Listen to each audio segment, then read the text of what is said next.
আসসালামু আলাইকুম। আজকে আমি তেল পোড়ন ছাড়া একদম গ্রামের মতো করে পাট শাক রান্না করব। এর জন্য আমি পাট শাক নিয়েছি। এখন আমি শাকগুলোকে কেটে ভালো করে ধুয়ে নিব।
এর জন্য আমি 3 রকমের ডাল নিয়েছি: ফেলনের ডাল, বুটের ডাল এবং মসুরের ডাল।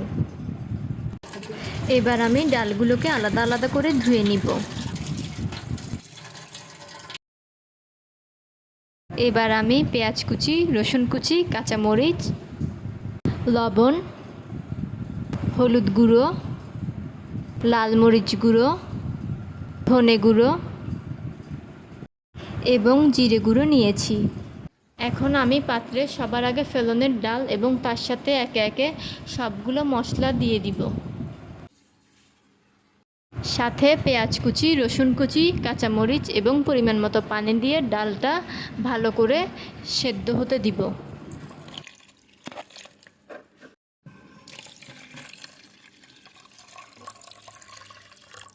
ডালটা 7-8 মিনিট সেদ্ধ হওয়ার পর বুটের ডালগুলো দিয়ে দিব। কিছুক্ষণ সেদ্ধ হওয়ার পর এবার মসুরের ডালগুলো আমি এর সাথে দিয়ে দিব। ডালগুলো ফুটে উঠলে এবার শাকগুলো আমি এতে ঢেলে দিব।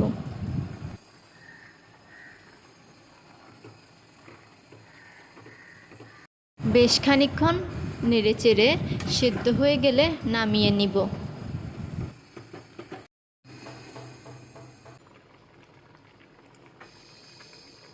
ব্যাস তৈরি হয়ে গেল আমার গ্রামের মতো করে পাট শাক রান্না।